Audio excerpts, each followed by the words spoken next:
Having lost my parents in a tragic accident and growing up in an orphanage, life seemed devoid of purpose, and the motivation to move forward was elusive. However, one day, an unexpected twist occurred when I received a letter supposedly from my deceased mother. Astonishingly, the return address indicated our old family home. The notion of this reality was almost too surreal to comprehend, but curiosity and a glimmer of hope prompted me to visit the address mentioned in the letter. As I approached our old home, memories flooded back, accompanied by an overwhelming sense of fear. Opting for caution, I decided to observe from the backyard first. Peering through, I identified a middle-aged couple residing there. Squinting for a closer look, I debated whether to retreat quietly if their faces remained unfamiliar. However, to my astonishment, I recognized them, my dad and mom. The unexpected turn of events left me dumbstruck. My name is Katie Anderson, and I had been placed in an orphanage at the age of 10, leaving 2 years ago. Now, juggling several part-time jobs, I lived alone in a modest apartment in New York City. The tragic loss of my parents occurred during a holiday trip on the highway, involving a multi-car pileup that claimed their lives. Surviving the accident miraculously, I found myself in a hospital bed, desperately searching for my parents. It took days to comprehend the evasive responses from the nurses and the eventual revelation from my mother's sister that my parents didn't make it. With no family to take me in, I faced the reality of being placed in an orphanage after being discharged from the hospital. Numerous uncertainties filled my mind regarding the fate of the house I once called home and the future of my education. Despite these concerns, a subtle sense of relief emerged when contemplating the prospect of not assimilating into a stranger's family. Following my recovery from the injuries sustained in the accident, instead of returning to my own house, I found myself relocated to an orphanage. During my hospitalization, my mother's sister took charge of my parents' funeral and handled their belongings. She also arranged for my personal items to be sent to the facility. Although we had exchanged letters during my hospital stay, I couldn't shake the feeling of intrusion as strangers rifled through my house. However, being a 10-year-old, there was little I could do, and the unimaginable reality of not returning home began to settle in. Yearning for answers, I grappled with the inability to express my feelings or find someone to inquire from. Life unfolded without my input, and I felt like a mere bystander carried along by the currents of fate. Upon transitioning to the orphanage, periodic letters from my mother's sister arrived, inquiring about my well-being and if I needed anything. Initially, I responded, but as time passed, I ran out of things to say, and gradually I ceased replying. My mother's sister, someone I had never met while my parents were alive, seemed like a stranger. Being cared for by someone who felt distant meant little to me, and our correspondence became a burdensome routine. Perhaps sensing my detachment, the letters from my mother's sister dwindled over the years. By the time I was ready to leave the orphanage, I had nearly forgotten about the letters, and our once distant relationship had become even more estranged. It seemed as if I was abandoned in an unfamiliar world, spending my days within the confines of the orphanage. During my hospitalization, the funeral proceeded without me, and I found myself at the facility without ever returning home. Consequently, no matter how much time passed, the surreal nature of it all refused to dissipate. The persistent question lingered in my mind: why am I here? This sense of alienation I felt during my formative years evolved into a profound loneliness as I grew older. With nothing left, I struggled to find purpose or motivation. Graduating high school and leaving the facility to enter the workforce only deepened my isolation. I couldn't fit in with my colleagues, and the differences in the work environment prompted me to quit almost immediately. Subsequently, I hopped from one job to another, always feeling out of place, and none of the positions endured. The time it took to secure a new job increased, and my limited savings rapidly dwindled. Barely scraping by with day labor jobs, I often contemplated the meaning of living in such profound loneliness. The idea of leaving my apartment and living on the streets crossed my mind multiple times, but I always hesitated, knowing that such a decision would devastate my parents if they were aware. One exhausting day in the monotony of my routine, I received a call notifying me that a letter addressed to me had arrived at the orphanage where I once resided. Out of guilt for my quick job changes, I had been avoiding any association with the facility and planned to have them discard the letter without reading it. However, the moment I learned who sent it, I felt a shock akin to being hit with a hammer. Astoundingly, the letter was from my mother, whom I believed had died in an accident when I was 10. Overwhelmed by conflicting emotions, I immediately headed to the facility to retrieve the letter. My mind was in turmoil since that unexpected call, as the fact of my parents' supposed demise at the age of 10 remained an unchangeable truth. Despite my efforts to ground myself and face reality, the impossible hope that there might be a mistake with the letter persisted against my better judgment. If my mother was truly alive, why had she left me in the facility all these years? What was her purpose in sending a letter now, after such a prolonged absence? As the train rocked me on my way to the facility, these questions plagued my mind, but I couldn't find any satisfactory answers or sort out my emotions until the very end. Joy, doubt, anger, and sadness swirled in my head, creating a chaotic mix of emotions. By the time I arrived at the facility after an hour-long journey, my mind was blank from overthinking. I muttered to myself, trying to reassure and prepare myself for whatever lay ahead. When I collected the letter from the office, I stared intently at the familiar handwriting on the envelope, confirming it was indeed my late mother's. With trepidation, I opened the envelope to find 3 letters adorned with illustrations of a character I cherished at the age of 10. The first letter, addressed to Katie on her 20th birthday, unfolded with the soft, somewhat curly handwriting of my mother, evoking aching nostalgia and welling tears. The letters overflowed with memories from my birth until age 10, along with my mother's hopes and imaginings of how I might grow in the next decade. It was unmistakably her. Trying not to get the letters wet from my tears, I looked up at the ceiling repeatedly, but the tears continued to flow, staining the paper. After reading the letters, I thanked the facility staff and promptly left, my mind still in turmoil and not in a state to talk to anyone. On the train home, I reread the letters multiple times, desperately seeking clarity. Eventually, I concluded that these letters were written before the accident. I remembered writing a letter to my mother on my 10th birthday, expressing my appreciation. It seemed she had combined her recollections of that day with her hopes for the next decade. The question remained, who sent it? The first person I thought of was my mother's sister, but the return address was our old home, not her own. Considering our lack of contact, it seemed unlikely she would send the letter in my mother's name. I drew a blank on who else it could be. Despite the confusion, the motherly warmth in the letter brought both happiness and uncertainty. Exhausted from pondering, I stashed the letter in a drawer, attempting to resume my usual life. However, the existence of the letter continued to nag at me as the days passed.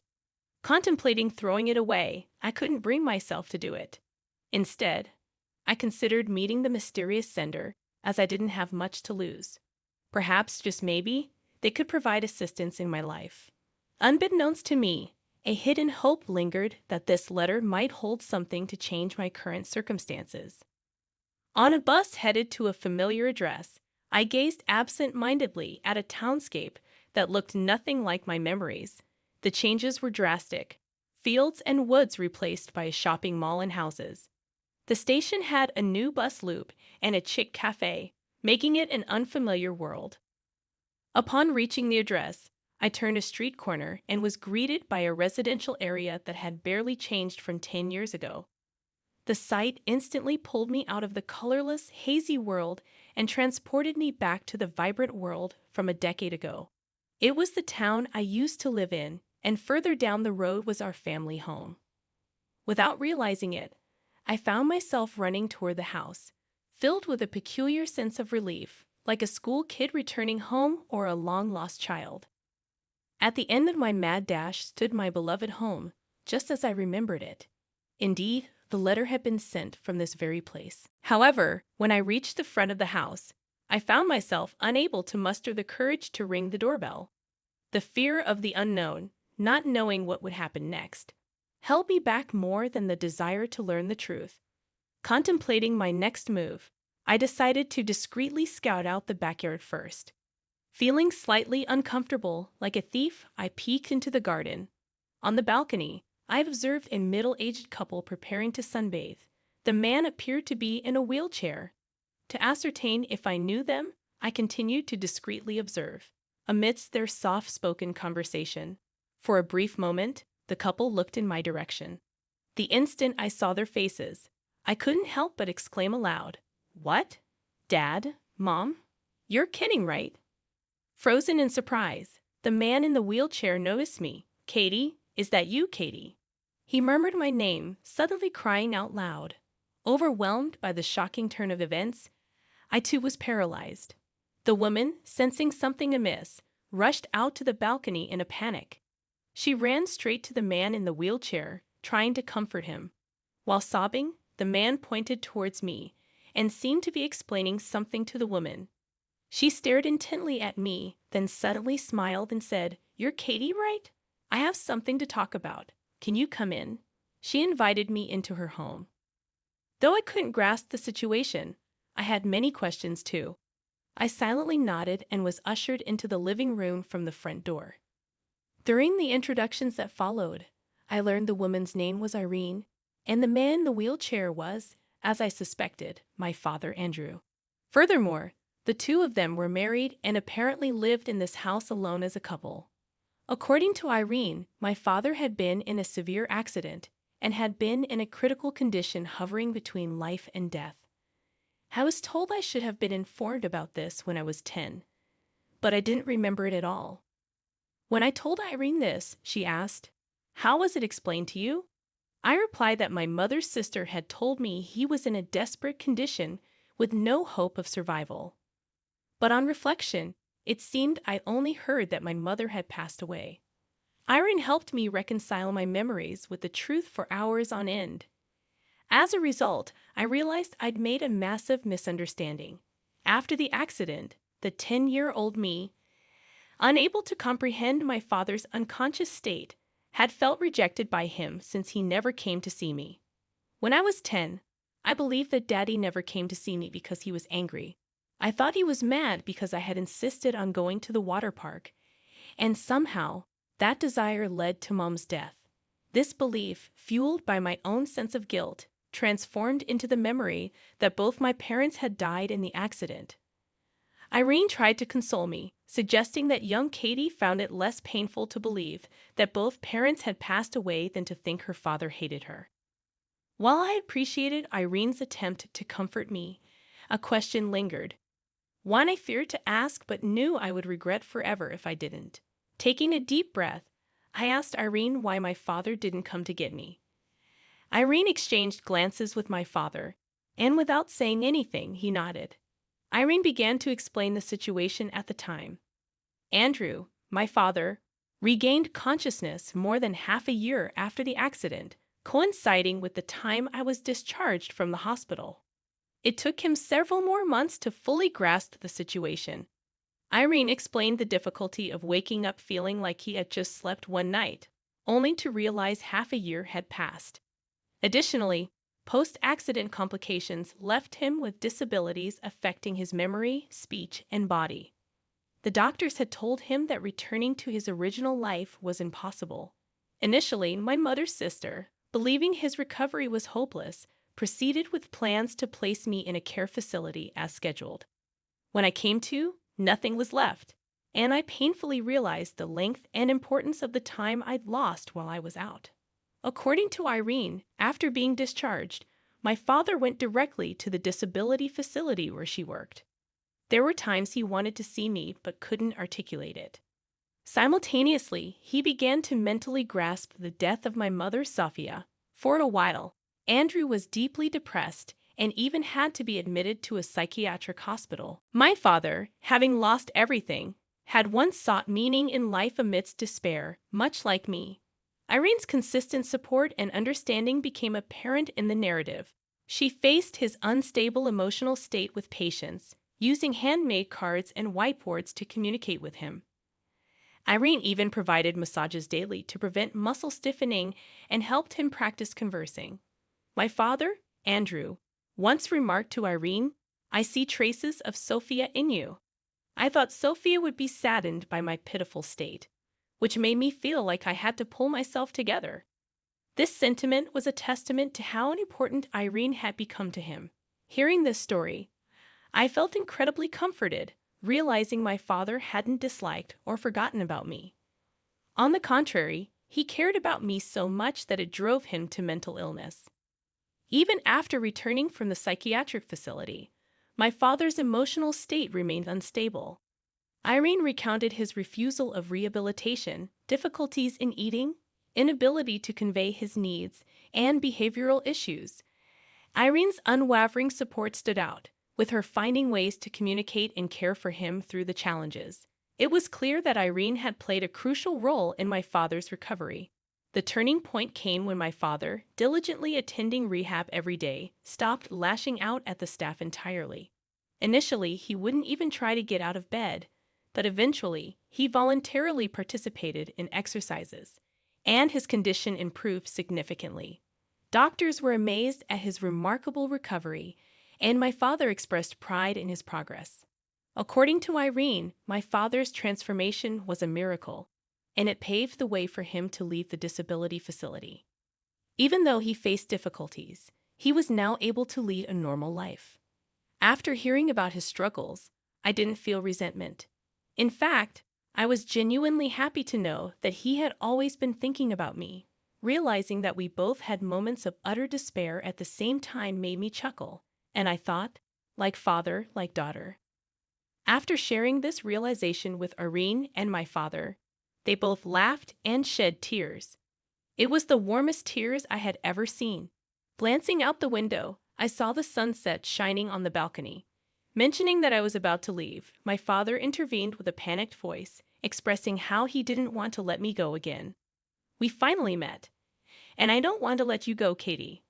I know I may not have the right to ask this now, but I want us to be a family again. Please stay. As he spoke, tears different from earlier streamed down his face. Touched by his sincerity, I felt a mysterious warmth, as if the cold loneliness in my heart was slowly melting away. Despite my genuine happiness at my father's invitation, I couldn't shake the fear of potentially ruining the happiness he currently had with Irene. I stood there frozen, torn between wanting to decline the offer and the desire to continue living with my father. In that moment, Irene intervened with a sudden question. "Hey, Katie, do you think you'd reject me if I was your mom?" Startled by the unexpected question, I stared deep into Irene's eyes. She smiled tenderly, as if she could see straight into my conflicted heart. Her generous care and attention were so much like my real mother that it felt as if my real mother was pushing me forward. With the courage found in that moment, I replied, "If you'll have me, I'd love to be a part of this family." Shouting my answer, my father's face lit up with joy, almost toppling over from his wheelchair with excitement. Seeing him like that, I laughed heartily for the first time in a decade. Finally, I felt I had found a place where I belonged in the world. Half a year has passed since then. I'm now fervently preparing to pursue my dream of becoming a flight attendant, with plans to have the interview next year. Before coming back here, I lacked motivation and had given up thinking about my dreams and my future. However, after reuniting with my father, my mother's letter guided me once more. The last line of the letter read, "What are you up to now? Did you become the flight attendant you always dreamed of? No matter what the future holds, know that your mom is cheering you on." With my mother's loving words in my heart, I decided to chase after my dreams and look forward to spending peaceful days with my father and Irene.